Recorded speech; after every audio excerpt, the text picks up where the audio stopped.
back live on Facebook, and appreciate you guys for tuning in. Once again, we know it's early, but we know you're tuning in because you want to get that DC sports information and highlights and news that you get nowhere else, but you get here on Sports in the Hill podcast on TRU Radio Network. So, as always, we'd like to thank you, the fans, the listeners, contributors, everybody that's a part of the SportsOTHP family for tuning in, liking our stuff, sharing our stuff, engaging in our posts, because we had some great conversations today after the Jay Gruden firing, which you know I'm going to have something to talk about. Excuse me. You got to excuse me. I've been celebrating a little bit with the firing of Jay Gruden, so I already cracked a couple of adult beverages. So no telling what might happen in this hour before first pitch of the Nationals game.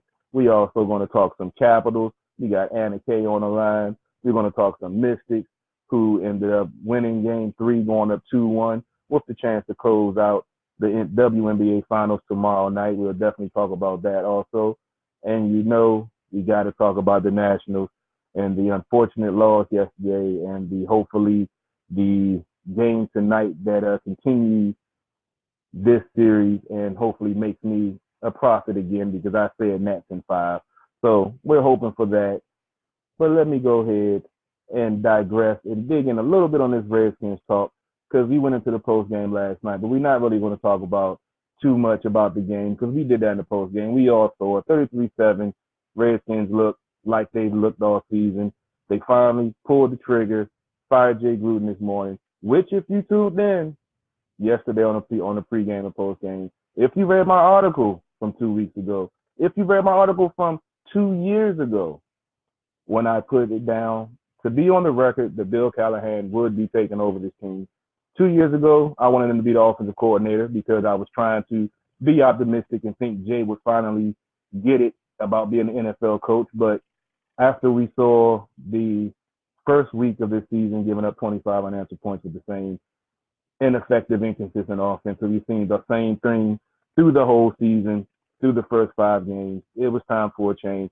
Now, granted, it was the Patriots, and a lot of folks are, saying, well, that shouldn't have, determined that he's going to get fired. The Patriots are the Patriots. This is what we've seen throughout Jay's tenure as Redskins head coach. He hasn't changed. He lost the locker room, I feel, in week 1 when he benched AP because he chose to do that. Never been benched a day in his career. 11-year veteran, potential first ballot Hall of Famer, and he decides to bench him because he feels that he doesn't fit his offense. That right there started it all with the video getting leaked and the report coming out about him not wanting Haskins. I believe the writing was on the wall for him to be taken out on Monday, which had happened. And I just want to say to all the folks that told me I was wrong, I didn't know what I was talking about, you're not on the big networks, you don't know. Look, it doesn't matter if you're on the big network. It matters that you know sports, you know what you're talking about. And that's what we do. Because DC Sports or the politics is not just a catchphrase. It's not just a motto. It's what we do on the regular, every day. You see the posts. You see the information we're putting out there. We've been on the record for years, and we've been correct more times than we've been wrong. But y'all haters and doubters, keep it up. I love it. It inspires me, and I'm going to keep on going. Now, that's enough of that. I'm not going to harp on that. I could, though. Don't be surprised if you see a Facebook Live somewhere later on this week. But let's go ahead and get ready to get anything. Let's see if we got Robbie G on the line. I know we got Brennan in the man cave ready to talk some baseball. I know we got Anna Kay ready to talk some Capitals hockey. So let's see. Robbie G, you on the line there, my friend? Maybe not yet. Well, in that case, I'll go ahead. You double muted. Episode isn't an episode until you mute yourself, Robbie. Everything is going to be complete now. It's true. We need that luck. That didn't happen last week with the lack of blog talk. I can't mute myself. But we're back to it, so that's good. But yeah, I'm excited. I'm just about to share some of my stuff here. I'm live over at twitch.tv/ Robbie G _sports OTHP. So people can check out my feed from there. I also think that it's streaming live on SportsOTHP's Facebook page as well. So hopefully that's working. But yeah, it's a good day for us Jay Gruden, which is something that we talked about a lot. But let's get into hockey talk first. But we'll have a ton of topics, whether it's hockey, baseball. We've got some Mystics to talk about, also some DC United. Lots of topics to talk about. But I know that Anna is on the line, so I'll let you guys start with that, and then I'll share it to a couple of groups. All right, sounds like a plan. Let me go ahead and bring in Anna K and see if everything is working correctly. Here we have Anna K coming back for another season of Capitals hockey coverage. Things have gone so beautifully that we said, let's bring her back for another season because we had a good time and might as well do it again. Anna, how you doing tonight?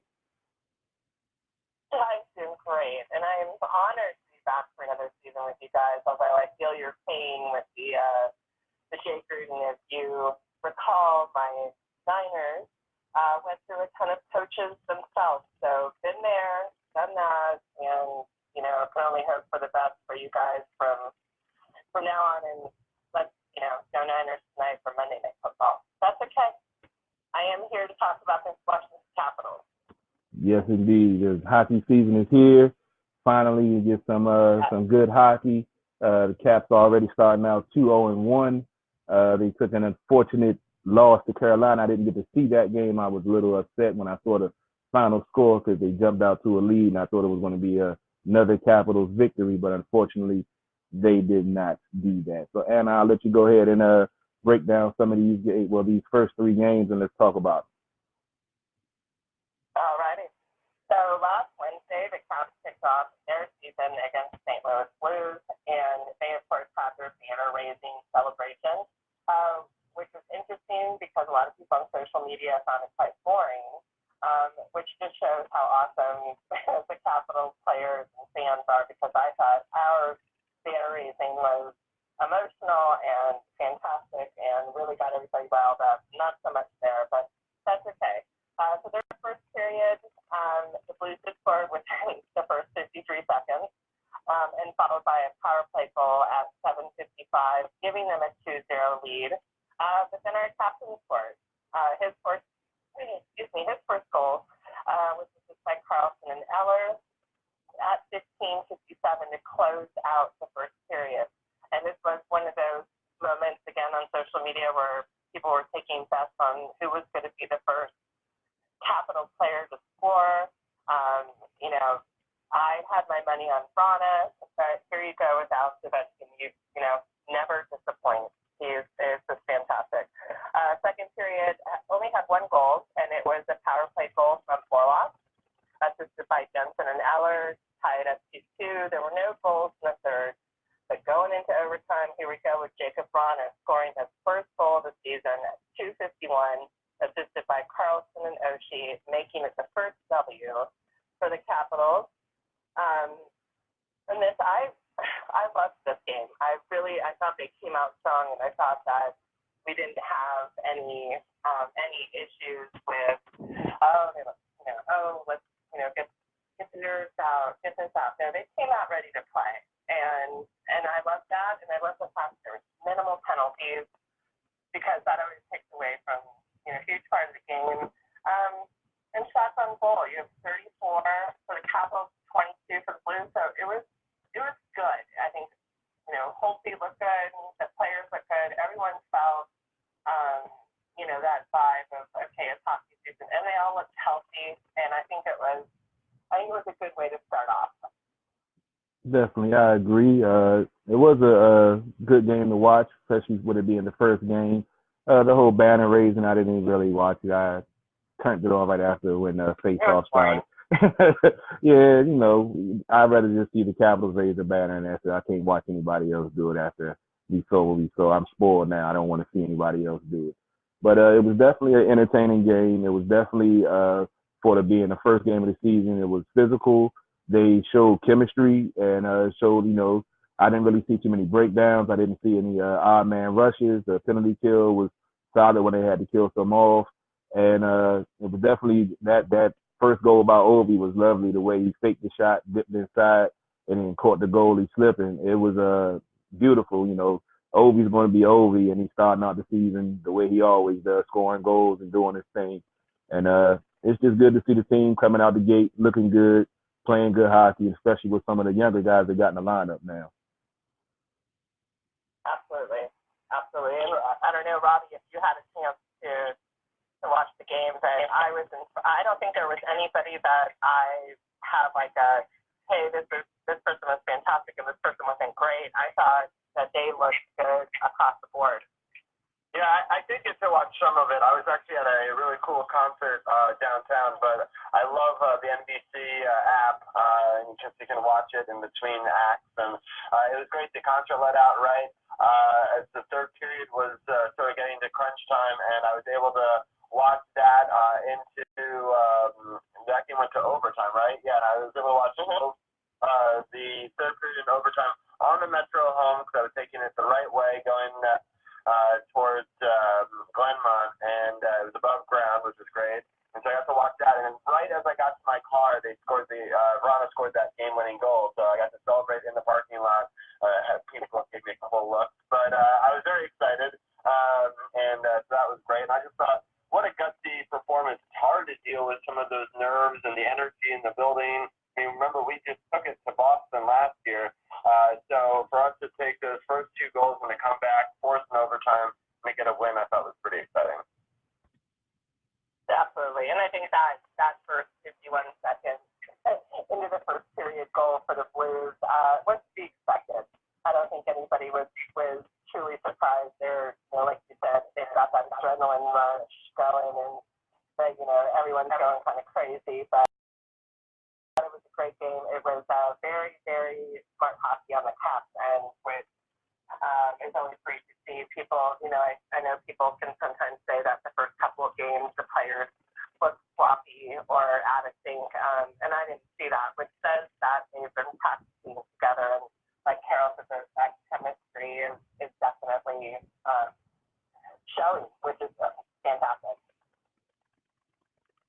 Can't agree with you more. Let's go ahead and get into that second game. And that was another good game to watch. It was. So on Friday, the Caps headed to New York to take on the Islanders, and the good old Jerry Cox. Jacob Brana scores his first at 10:25 with assists by Eller and Judith, followed by a goal from the Islanders to tie it up 1-1. And then we had the only goal in the second period, just like the last time, from TJOC. In a brilliant wraparound power play goal assisted by Carlson and Backstrom. That is actually Carlson's third assist, Backstrom's first, so he's off to a hot start, which is great. No goals in the third, but then we finally introduced Samsonov to his first game, and I have no complaints. I know I was really kind of pushing the Phoenix Copley card before. This kid did not disappoint. He was intense. He was quick. He has skills. And when we saw, the fact that, yes, they won 2-1, the celebrations for his first win in the NHL was just amazing to see. The players just really embraced him, especially Holtby, which is always great to see that they support each other. But this kid's got talent. I totally agree. Me and Robbie discussed that offline about Copley clearing waivers going to Hershey, and with Holtby's contract, and he might be gone next year. Bringing in Samsonov. He's been a highly touted goalie for a while down in the AHL. I think he was a 2015 draft pick, and kind of the same story with Holtby. He's stellar down in the AHL. And when it was time for him to take over, he got a chance to, and he showed his stuff. And, the story is the story. He is Vezina Trophy winning Stanley Cup champion, Braden Holtby. So, I mean, unfortunately, with the salary cap and, the way things go, and, Holtby, this might be his last season with the cap. Robbie knows more about the salary cap with the hockey than I do. So he was trying to break it all down to me. But, yeah, it's going to be interesting to see what happens. Real quickly, I'll break down the fact that, Seattle's going to enter the league. We'll only be able to protect one of them. Holtby, could potentially ask for almost $10 million a year based on some of these other contracts that are out there. We obviously need to sign Nicholas Backstrom as well. It's more just in the sense that if he's sent more to the team over longer periods, I'd like to end the end of the capital. like that we got to see what we have with Samsonov, so I thought it was smart. And a really good move by the GM to sort of play cat and mouse and not say who they were going to put down into the minor league, and do it right when everyone had sort of figured out their cap situation and all the goalies were kind of healthy. So it was in a time where he could pass down through waivers. I thought was very smart. And so it's great because if Samsonov ends up not working out, you can still call Phoenix back up. But if you need to protect one of the two, if you give Holtby a huge contract, it forces Seattle to make a decision. Are you going to want to pay $10 million for your goalie to take Holtby off our hands? And we've got a young guy in the future. So it opens up a lot of opportunities. But the idea was Samsonov was originally going to be looked at for next year for goalie, but I think the team needed to see what they had, and then I just feel like he put together a really great camp, and he proved that he deserved at least a shot at it. And I thought it was really interesting to see Varlamov, our old Russian goalie, versus Samsonov, our new Russian goalie, in an interesting matchup. That was fun to see. No doubt. I didn't even know Varlamov went to the Islanders. I didn't even know he went to the Islanders. When I saw him, I was like, damn it, he's back in the division. Son of a bitch. For sure. But the reason he is because he was third on the depth chart for over there in Colorado. So the writing was on the wall. So they kind of just his contract was over anyway, I think. And so the Islanders picked him up. I'm not even sure he's the starting goaltender for the Islanders. I think he's their backup. So, but it was definitely good to get a win. Getting 2 wins, especially after playing in overtime just 2 days earlier, was big, especially knowing that you're going to go against the Hurricanes in the next game, and you're going to be tired. So to sort of get some extra points before you had to play that third game, I thought was really key. Very true, very true. Let's go ahead and break down that third game because we're getting close to the top of the hour, close to the first pitch. I'm also watching the Braves in St. Louis NLDS game. The Braves are up 4-3 in the top of the 7th. Look like Acuna's got on. He's on third with 1 out. Braves looking to add to the lead and try to end this series today. Hopefully the Nats will have a better outcome tonight and tie in the series and force them to go to LA. Okay. I mean, I'm pulling for you guys on this one. It's been exciting, but having lived in LA, I tell you, I was never ever an Anaheim or a Dodgers fan. So 100% pulling for the Nats.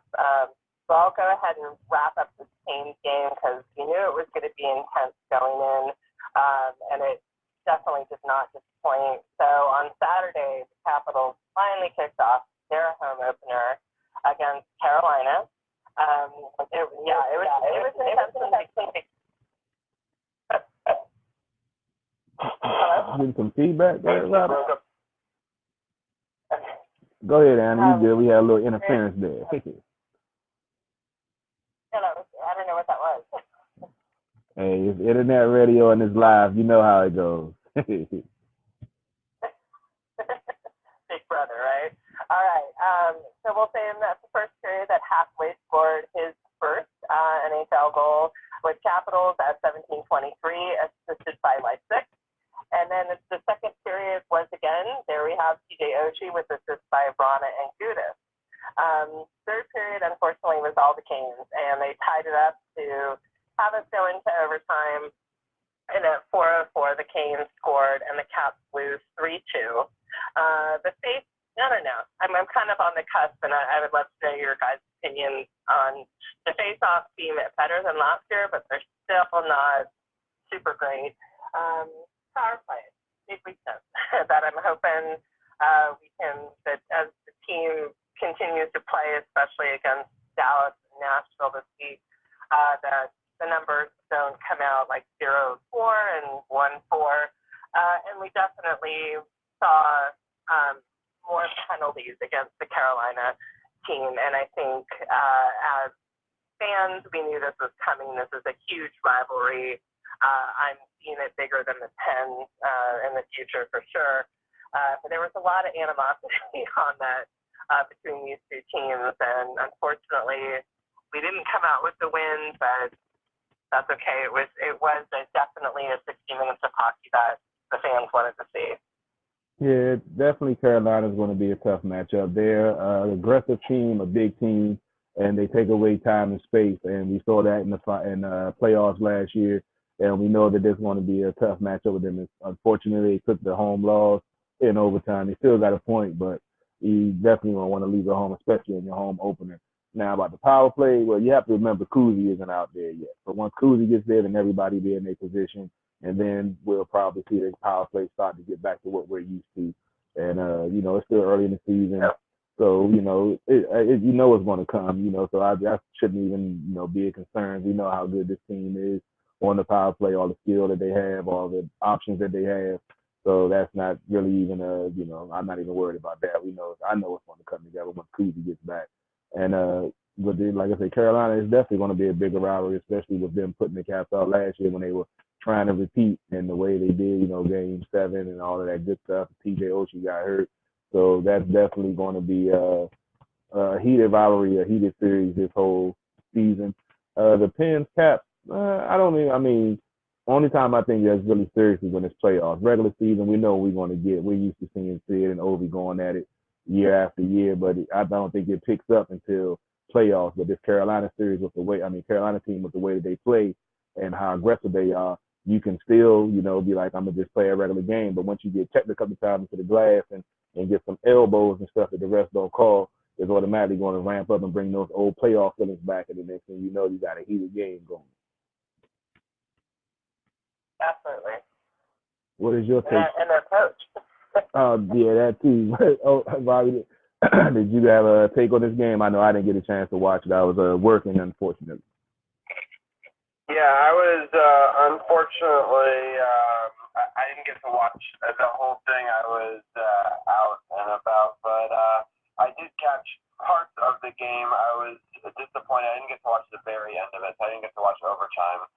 But it's obviously disappointing to lose to the Hurricanes, but to be able to walk away with 5 points in 4 days, I think it's still something to be excited about. And Carolina right now is the top team in the entire league, which is, I know, surprising to some people, but they've got a very good team, even without a Justin Williams. So, it's been a good start of the season for them. It'll be interesting to see if they can keep it up, but people quickly forget they were in the Eastern Conference Finals last year, so they're not a team to slouch on. No doubt. Let's go through the games on tap and get ready to get to some Mystics talk before we get into baseball talk. Yep, I got the games right here. So it's an interesting week ahead. The Stars play at the Capitals tomorrow at 7 o'clock. So it's Tuesday if you're not listening to us live. And then they go to Nashville on Thursday. So again, Washington at Nashville. It's an 8 o'clock start on Thursday, 10:10. And then on Saturday the 12th, they go to Dallas and play as the Stars. And that's another 8 o'clock start. And I will mention those are the 3 games of this week, but technically there's going to be a game before our podcast starts next week. There's a 5 o'clock start to a game, but we'll break in with any news on that one as we start our show probably at the normal time next week at 7. So I won't get into previewing that game too much now, but we'll start with you, Carol. What are your thoughts on playing the Stars twice, once in Washington tomorrow and once in Dallas on Saturday, and then also playing the Predators? That's like I say, interesting schedule. Dallas, for some reason, the Capitals always have problems with at home or on the road. So this is definitely going to be an early season test. I don't know what it is. No matter how good or bad Dallas is, they always play the Capitals. I guess they just match up with the Capitals or whatever it is. But it's definitely going to be key games to see how this team's playing, especially with Kuzi coming back. And then Nashville, we know, Petr Rene. And, that damn Forsberg trade, I'm still hating that he's down there doing the damn thing. But it's definitely going to be, 2 solid teams, 3 games. They should be able to go 2-1, continue with the streak that they're on, 2-1 in the first 3 games. 2 out of 3 shouldn't be too bad to start the season. That'd be, 4-2? Hey, I'd take that. Yeah. If anything, it'd be 4-2 and 4-1. 4-1-1. Yeah, that's right. That overtime loss always. Yeah, but I'll take it. I put it in a different category because I'll take the point any day. Exactly. But yeah, no, it should be exciting. Anna, what are some of your thoughts on the matchups? I actually saw when they played Dallas. I don't know if it's just because it does seem like an equal rivalry. There's not a ton of animosity, but I do feel like they've got strong players. But I don't believe they've had a very good preseason. I kind of feel like if I saw something that was, I don't even know if they've won a game in the preseason, or with the season starting, I should say. So this will be good. They coming here, I think that the game should be ours. I think they're coming off Carolina loss, and they're going to be ready to go. I, however, feel completely different about Nashville. I absolutely hate the team. They just get under my skin. There's the fans. It's going to be tough. That's to me, of the three games, even though, yes, they're playing Dallas twice, it's the Nashville game that concerns me the most. Still a lot of animosity, still a lot of, heated moments between players and whatever, and fans.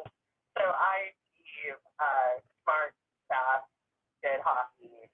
Not a lot of penalties to Dallas, but I do see penalties. I do see someone, Judith Wilson, somebody dropping the glove in Nashville for sure. And I kind of agree with you, Carol. I think that, after the three games, 2 out of 3 would be awesome with me. Sounds good. Well, Anna, let the folks know where they can find you at before we switch up to some Mystics before we get into some baseball talk. Currently, the Braves have the bases loaded, top of the 7th, 2 outs, 0-2 pitch. And did he get it? Came up short. Braves, strand 3, long fly ball to left field. St. Louis is still down by 1, going to the bottom of the 7th. And let the folks know where they can find you for all that great hockey coverage you guys bring. Absolutely. So I'm at the Power Play Points podcast. You can find us on Facebook, Podbean, Apple iTunes. We are there. Hopefully our show that we recorded yesterday will be out tomorrow. You guys have also been awesome enough to add the link on your Facebook page, which we always appreciate. And yeah, I'm going to let you guys do the rest of that DC Sports. Let's go Mystics, go Nats. And I do have to throw in the Go Niners for tonight. Hey, I got Kittle. I got Kittle going as my tight end in fantasy football, and I'm down a lot of points. So yeah, go Niners. Let's get Kittle like 6 touchdowns so I can win.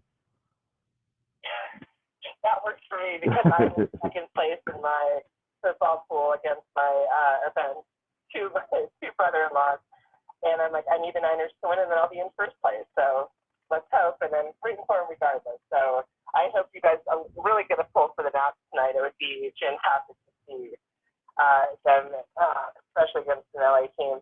So thanks again for having me on, and I look forward to talking to you guys next week. All right, and have a good night. Talk to you later. You too. I do want to remind you. Bye.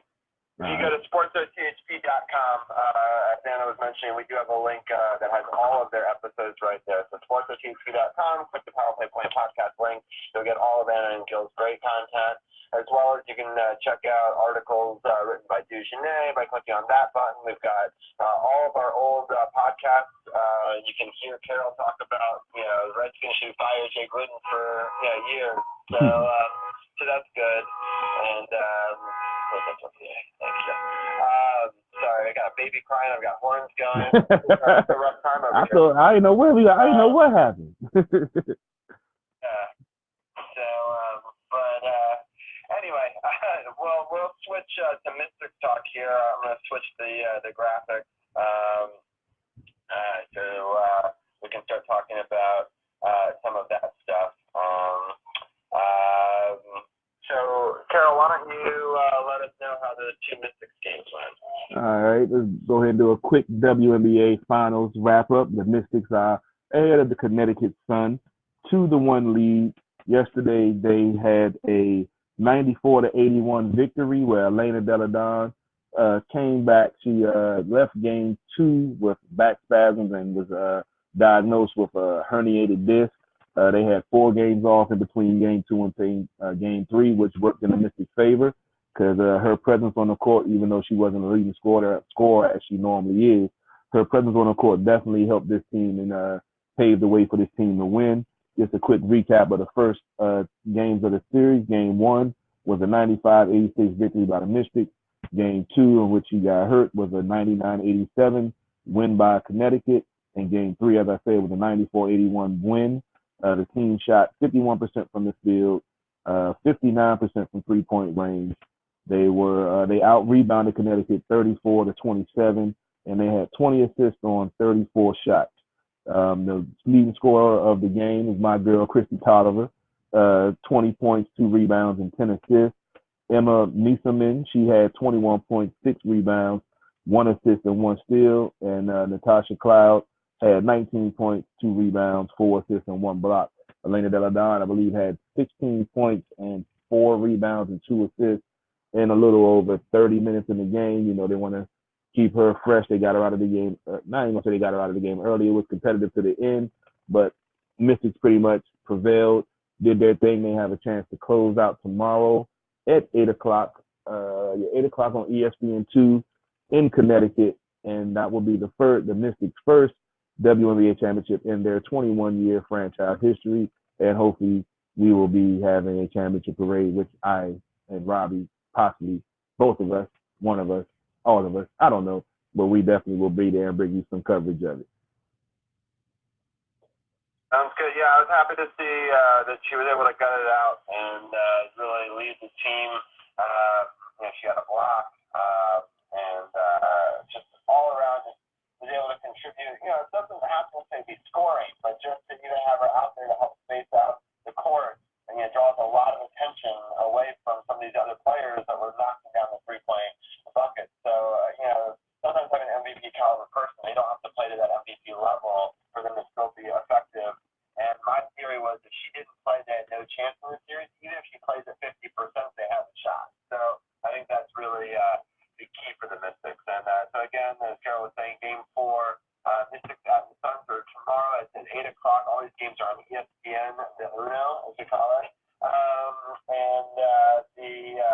If it goes to a Game 5, it will be in Washington on Thursday, 8 p.m. I hope it doesn't happen, but if it does, maybe Carol could go live or something from the game. So either way, we'll definitely let you guys know next week, and we'll have, I'm sure, a Facebook Live if they're able to win it all, where we'll all the latest news can be found, as always, on Facebook.com/SportsOTHP, or search Sports on the Hill podcast on Facebook, SportsOTHP on Twitter and Instagram. You can also find stuff there. And now you can find us on a bunch of other platforms as well, as we are broadcasting live on Twitch if you're a little bit late to the start. And also, you can find us at SportsOTHP.com. You got all the great articles that Carol's been writing, as well as all these great shows and more. So I think that's it for our Mystics coverage.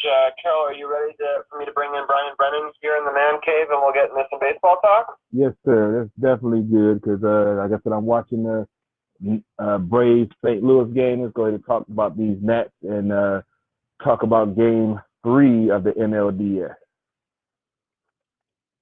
Sounds good. Before we start, I'm going to let Brian do a quick shout-out. He's wearing his Yankees gear.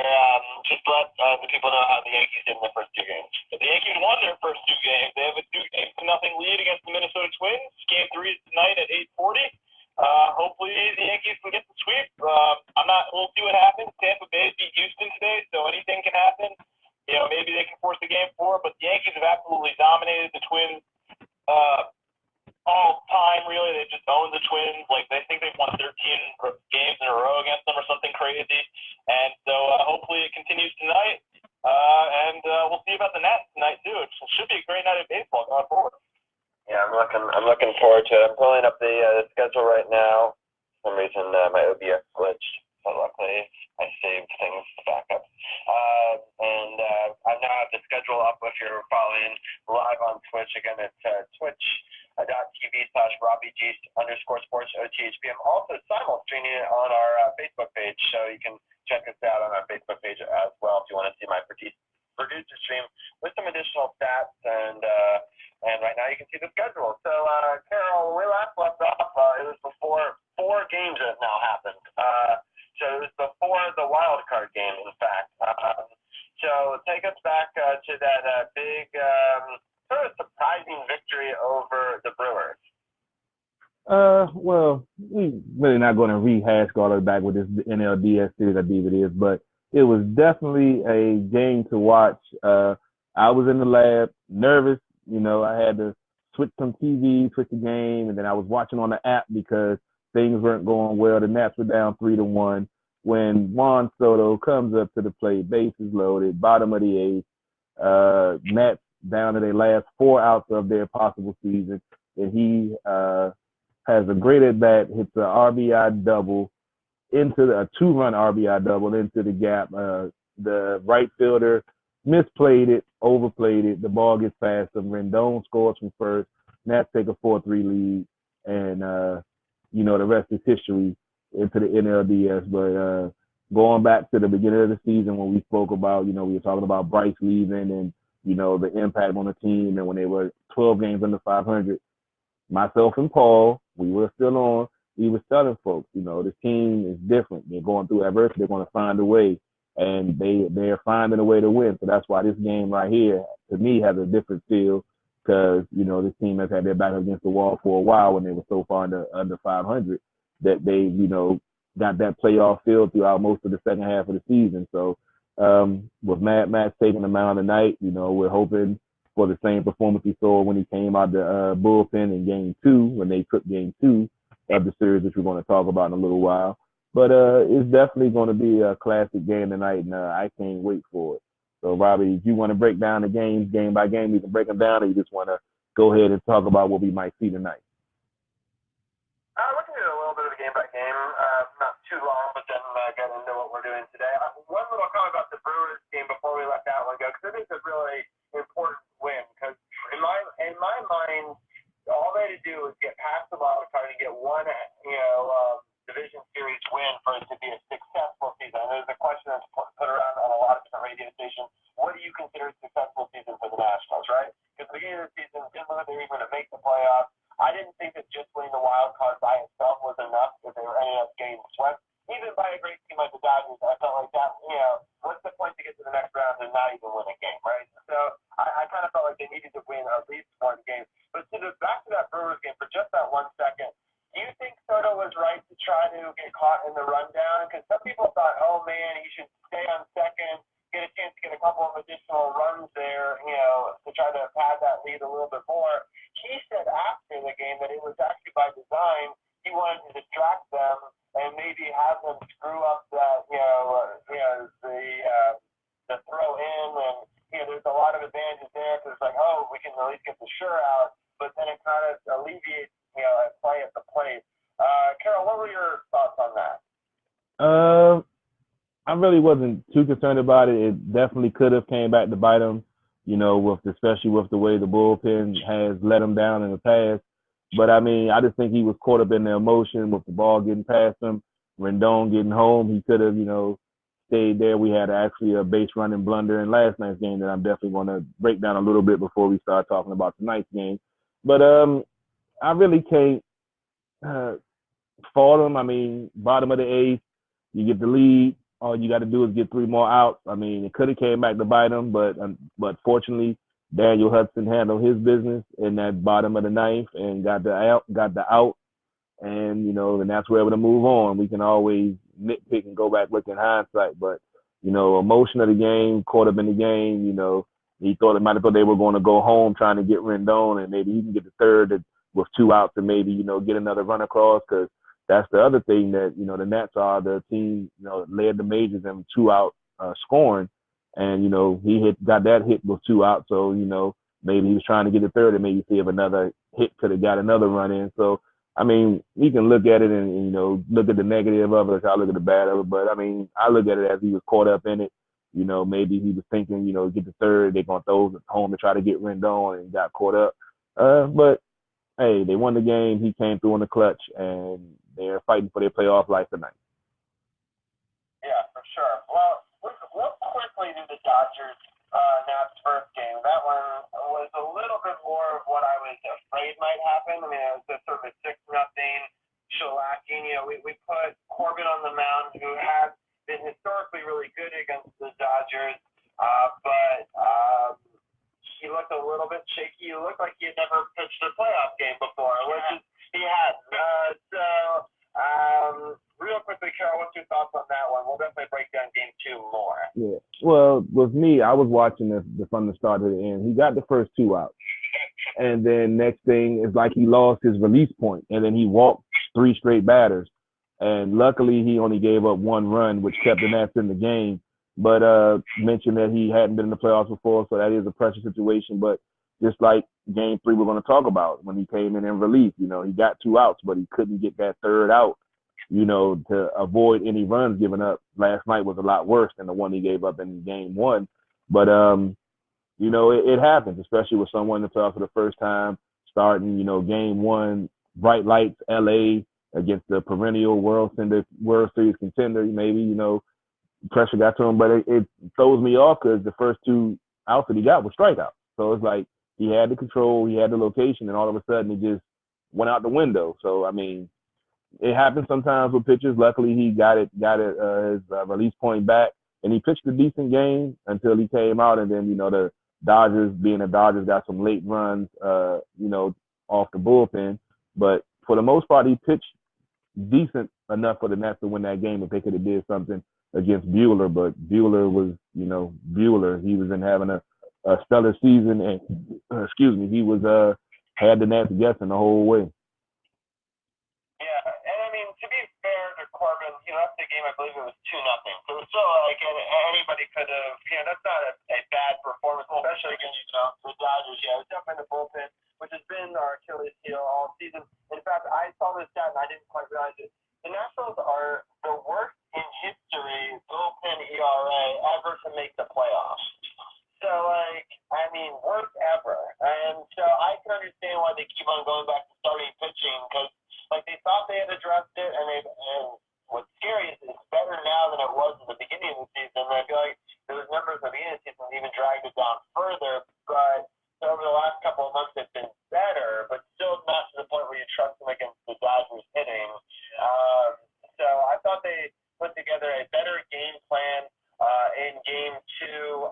Obviously, there was some questions about putting Strauss on some short rest because he did pitch in relief. The wild card. Yeah. No, he pitched in relief the wild card game. Yeah. And Scherzer started the wild card game. Right. That was what it was. To use both of them in bullpen situations is obviously throws them off of their rhythm a bit. But I thought that I was really happy with what we saw from Strauss in that game. Help break down some of that game 2 4-2 win. You said it all. Strasburg was dominant. I believe he only gave her 2 hits, 10 strikeouts, and 6 innings of work. He looks locked in. He looks comfortable.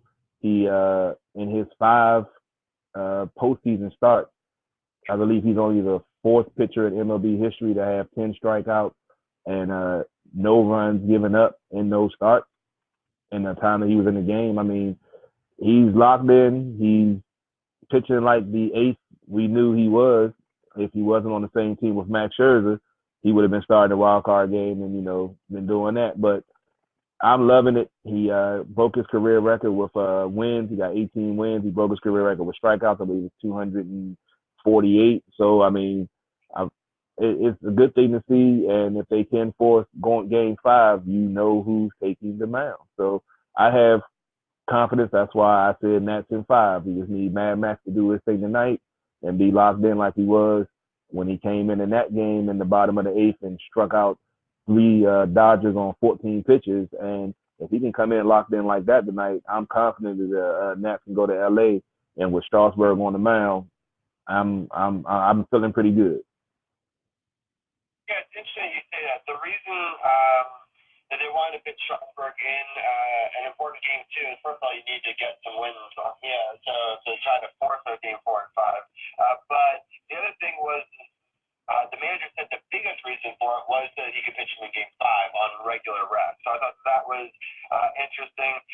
Them putting Max in this game in an inning, I was like, oh no, the last time Max came in relief, that didn't work so well for them in the playoffs.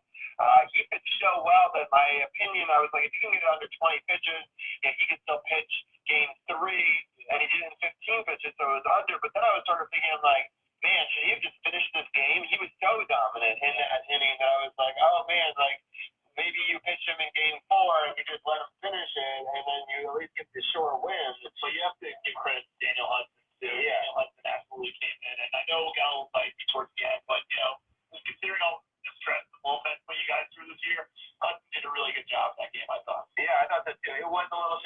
moments, and I was like, oh crap, should we have kept Max in? But then I was like, oh no, we'll have him for game 3, and then the decision to not pitch him in game 3, is a little bit questionable, but I understand this is why you have 4 starting pitchers in a rotation, and why you can put a Corbin in, in relief.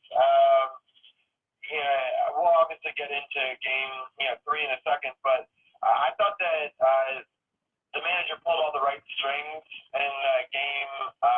I think game 3, I think he tried to beat Ballsby again, and it just didn't work out for him. I don't know if that's his fault or Corbin just isn't playing up to his potential. But why don't we just get into that game 3 now? What are some of your thoughts on it?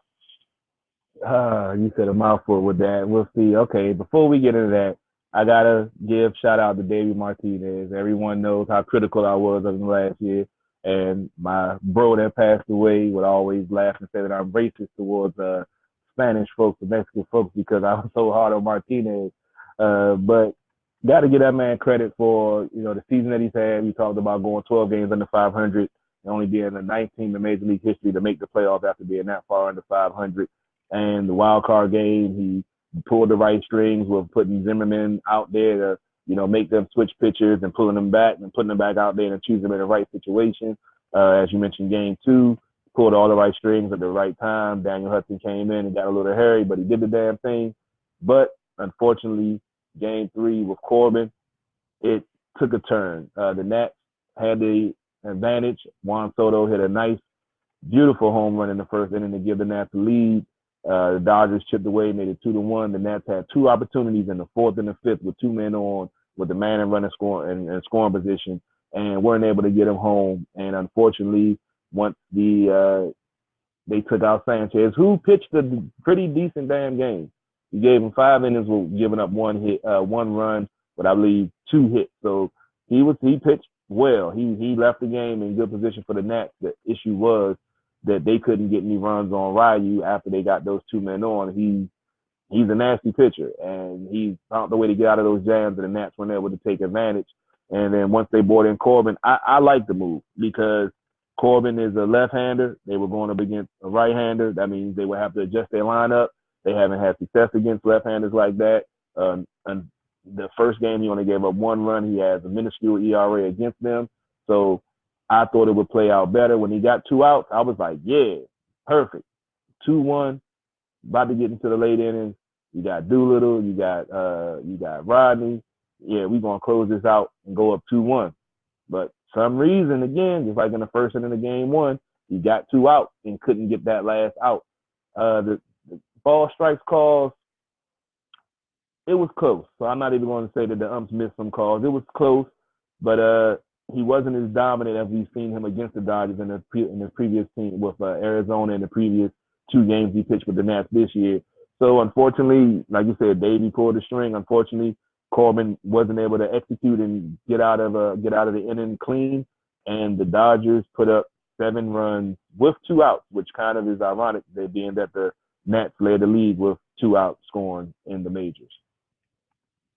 Right. Yeah. So Corbin had allowed 4 hits. Sanchez allowed 4 hits. So in like 2/3 of an inning, he allowed the same amount of hits as Sanchez had through the first 5.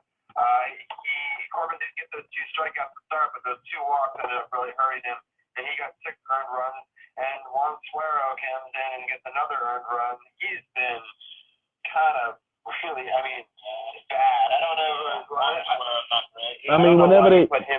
Whenever they bring him in early, whenever he's in the 8th, he's like better. But whenever they bring him in before the 7th or before the 8th, he never seems like he's comfortable. It's like he needs that high pressure situation for him to have his location because he has the heat. His problem is he just doesn't have the location when he's not comfortable out there. That's just what I've observed.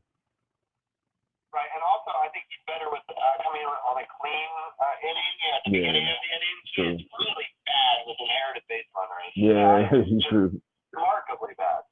So I think that has something to do with it. And I think his nerves just get to him. I think he pays too much attention to the base runners and just doesn't dial it in and gets focused. And he's one of those pitchers where if it's just a couple of inches one way or another, he's very hittable. But if he can get his slider together, he can get certain pitches, in the right sequence, he can be dominant. So it's a very up and down. But look at the stats right now. He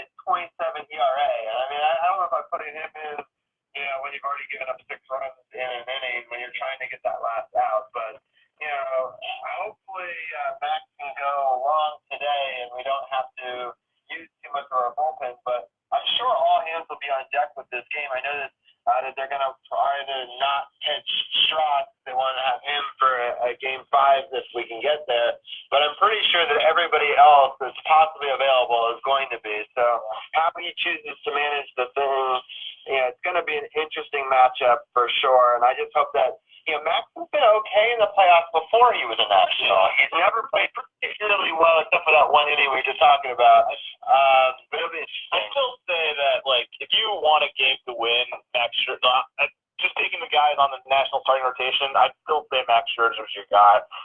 I still say, we were debating this last week with the wild card game, whether it should have been Strasburg or Scherzer, and even though Scherzer struggled a little bit, he settled down in that game.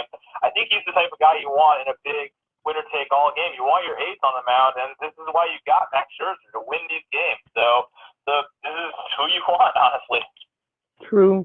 You want Max out there, but the same argument was the way Strasburg pitched all season, hasn't been injured, been consistent. Then he comes in the wild card game, does that damn thing, and then pitches Game 2 like he did. I mean, he's just making a stronger argument with his performance that, okay, we won the wild card game, and I know who Max is, but hey, he might be number 1, but I'm 1A right now. Goddamn, I didn't pay my dues. I got the stuff. I'm gonna show you how I can go out here and dominate. So later on in the playoffs, if they're still alive, and that decision comes up again in a crucial situation, and between those two, I don't know. That's going to be even tougher on Davey to make that decision to go to Max. And you've seen what Strasburg can do, and if Max is able to do his thing tonight, and the Nats are able to force Game 5 and say Strasburg goes out and has another dominant performance and they advance, that's just going to make it tougher on Davey in the NLCS because you got two aces. You got the track record of Max, but then you have the actual performance of Strasburg or what he's doing right now. And do you really want to take that chance going up against St. Louis or an Atlanta if they're able to advance to the next round? And St. Louis just got a one-out double in the bottom of the eighth. They're still trailing 4-3, looking to tie the score. And Ozuna is up the plate, and he's already hit 2 solo home runs today. With the man on, he can change the whole complexion of their season because they are down 2-1. Yeah. Carol, do you know what channel TBS is on FiOS? Random. I'm watching the HD channel 552. 552. Thank you. All right. So I agree with what you're saying. The only caveat is obviously you have to do it based on who's got the rest, right? So I mean, if you've got Strasburg pitching a Game 5, probably with how it would come out, you probably have to play Max in a Game 1. Because of you're probably not pitching in the back-to-back games. Oh yeah, no doubt. Yeah. So, but yeah, no, it's exciting. So again, it's top of the eighth as Carol was talking. So I guess one of the games will move to TNT if we get to 6:40, and this game isn't over. The last game on TNT like last night or the other night, if I had to guess. Yeah, they should because that's the game that they won. So I would like that they did that because I'm superstitious. So. We need everything to go the same way it did in Game 2 and Game 4. Right. Yeah, sounds good. Yeah, I hadn't really considered that. So, so I'm just trying to. I think we've pretty much covered it. I think we're going to do a quick DC United update, and then we'll do any breaking baseball news, and then we'll try to get off the air here. So I'm pulling up the bracket for the MLS Cup here live on Twitch TV, also on our Facebook page, facebook.com/SportsOTHP. If you want to see the producer cam, I'm here live with Brian Brennan. So disappointing decision day for DC United. They came to a 0-0 decision, right? Yep. And that in itself isn't so bad, except for the fact that Toronto was able to win their game, and DC United was up 2 men for a big portion of this game. I was going to say, the 0-0 is pretty bad. Because they were playing Cincinnati, who's expansion team. This is the game DC United really should have won. I mean, you're at home, last day of the season. You're playing one of the worst teams in Major League Soccer, an expansion team, and you lay an egg like that. And then not even lay an egg to go up, 2 men against an expansion team, like I said.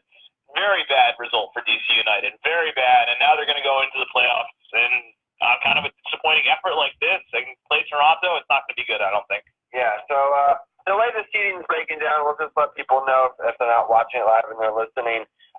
So DC United United moved from the 4th seed, which if they had won, they would have retained it, down to the 5th seed.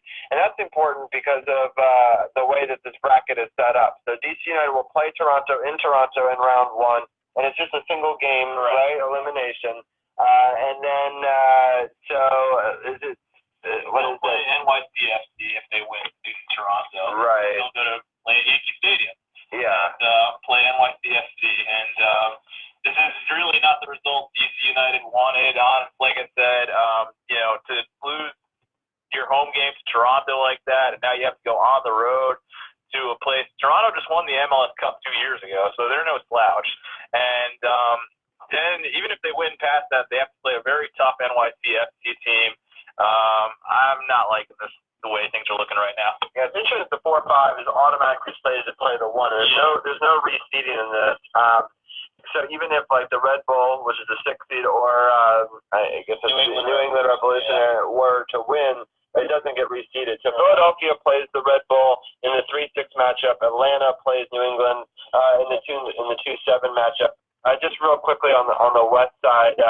Hey, Robbie, real quick, we got breaking news in the NLDS. Yadier Molina came up with 2 outs and the man on second and hit a RBI single, broken bat RBI single in the right field for the Cardinals to tie the game up 4-4 in the bottom of the 8th. 2 outs with Molina on first base, and the Cardinals looking to try to take advantage with 2 outs and try to get a lead going into the top of the 9th to try to tie this series up. That hit kind of reminds me of like the Soto hit in the sense that it was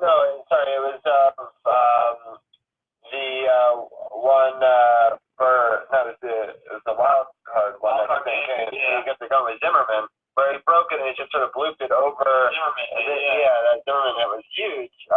Overlooked a little bit. We didn't really talk about that, but how they were able to get those people on the base was huge leading up to the Soto hit. But this kind of reminded me a lot of that, where it just got over the infield and got just beyond the outstretched glove. It looked like he could have almost made a play on it.